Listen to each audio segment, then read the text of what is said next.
always we're asking who is responsible in the city for certain things, and also for the type of culture we have in our cities, whether the city should be only responsible for it. What could the city inhabitants do for the sake of this, for it? And perhaps Essen, Ruhr, capital representative Susanna can perhaps tell us about this. Now the floor is yours, Susanna.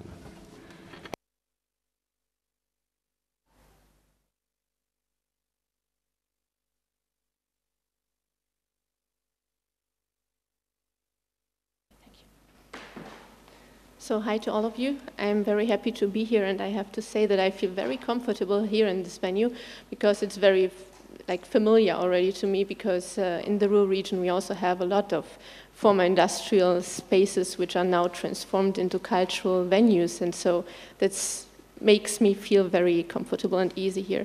I would like to tell you something about our European Capital of Culture in 2010. Which is, I think, very special because from the very beginning of the application, it was under the title of Essen for the Ruhr. So from the beginning, we wanted to involve the whole region. And I think this fits very much to your ideas of the neighborhoods, because in our case, the challenge was to involve, besides Essen, 52 cities. So this is our major challenge, which we had. And I think that the programs, the ideas that we had to involve the cities can be thought, in your case, just on a smaller scale, because we are not talking about neighborhoods in our case, but about cities. But I think that the projects that I will present to you, and I will present 3 of them, are maybe good examples of possible ways how to involve different institutions and artists and the citizens. The first, and I think the major project with regard to the involvement of all 53 cities in the Ruhr region was called Local Heroes. So putting Essen as the European Capital of Culture, which was the capital of culture for the whole year of 2010 aside, we have 52 cities left, and we realized at some point in time that there are 52 weeks in a year, and we suggested that every city could choose 1 week in the year 2010, and in this week the city could create an own program showing the very specific cultural potential of their city. And of course, in such a situation, you meet expectations like, okay, if we do projects like this, we expect money from you. But in our case, this did not work out. So we, as the European Capital of Culture, expected the cities also to contribute financial means to their programs. But at the same time, we gave the freedom to them to decide upon their program in their Local Heroes Week. And I think, and this is what I always stress, that there was one very important decision that was made by the federal state of North Rhine-Westphalia in 2008. And this was that the federal state decided to give 2 euros per inhabitant to the cities in the Ruhr region. This meant a budget of more or less 10.5 million euros, and for some of the cities, especially the smaller ones, this meant that they had more financial means for the European Capital of Culture projects than they normally had in the culture budget in the city. And I think, and I believe, that only this decision made it really possible to have this regional European Capital of Culture and to have every city involved, because really every city was part of this Local Heroes project. And just to give you some examples of what they did, of course, there were different exhibitions, readings by local artists, poetry slams, installations, concerts, historic guided tours, ecumenical services. There were dinners for all, there were anniversaries celebrated, of course, and there were, for example, theater productions also in trams. So in the end, really every city had the possibility to create an own program, and we did not influence it at all, but they had to finance it on their own. But with this, they had the possibility to involve every institution, every cultural institution, every artist, and all the groups located in the city. And I think that the projects that I present to you, they can be considered as platforms that we offered to the cities to join in the program. The second program, or the second project, was called the Sing Day of Song. And the idea behind was to bring the whole Ruhr region together and to sing. And the Day of Song lasted 4 days.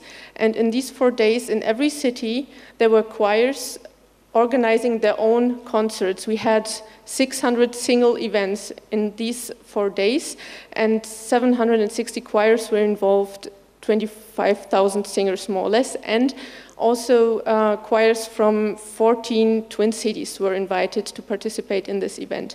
The picture that you can see here is a picture from the Veltins Arena, which is a football stadium.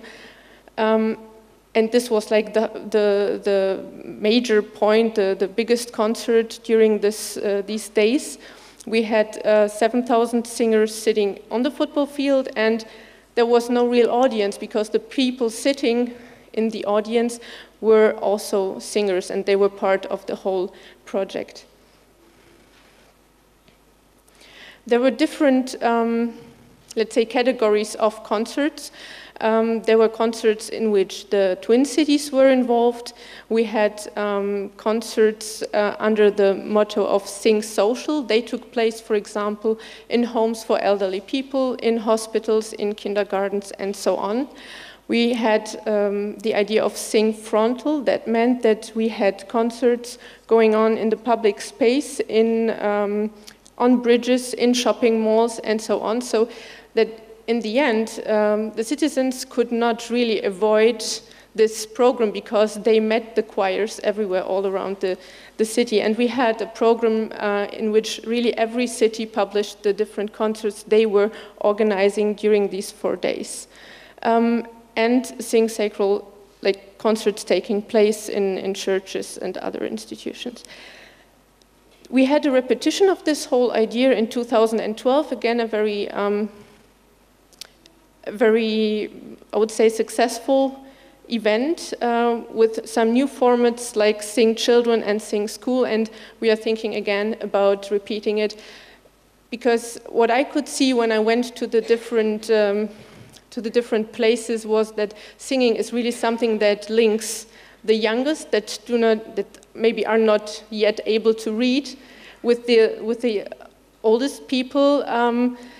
And it is really something that brings the generations together. This was, for me personally, a very interesting thing to see people from different ages sitting in the same place and enjoying the same event. The third and last project was called the Still Life A40. It was, I think, really the most popular and most known project in our European Capital of Culture program. There is one main motorway in the Ruhr region which connects the east and the west, and it is really the busiest motorway in Germany. We had the crazy idea very early to close this motorway and to give this motorway to the people to have like a festival of cultures. So we invited the people to come to the motorway and to present what is important to them. This was, again, it was a really complicated project because very many institutions, not only the cities, but also the firefighters, the policemen, and security and so on were involved, of course.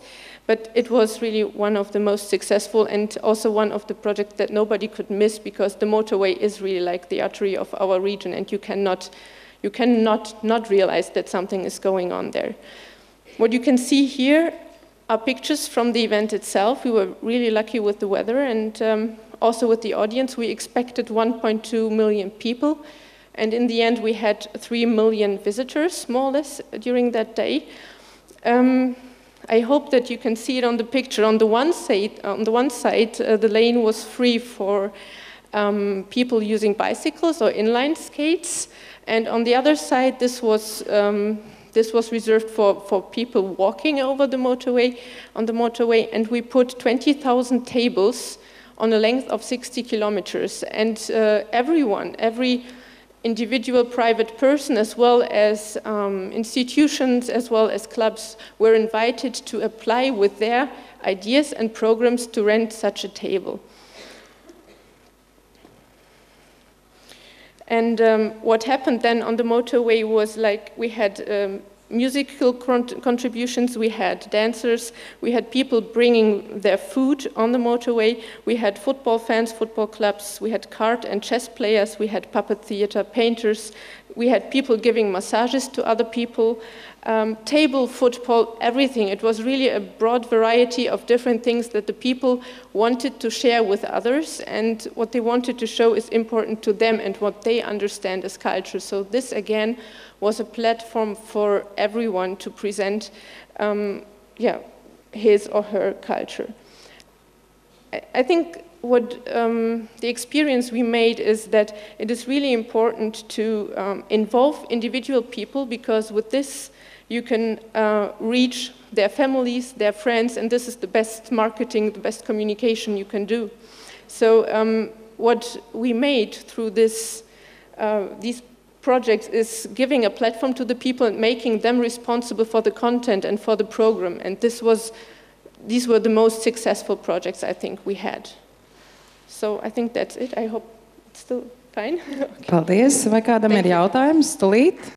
Thank you. Do you have a question immediately after the presentation? Susan, we have a question.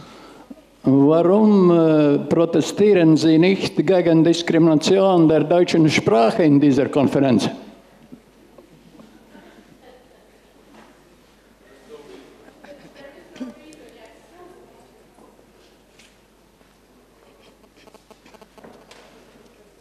For me personally, there is no reason for this, because this is our working language. The whole ECOC family is here. We have colleagues from all over Europe here, and for me it's just natural, more or less. But we can talk to each other afterwards in German.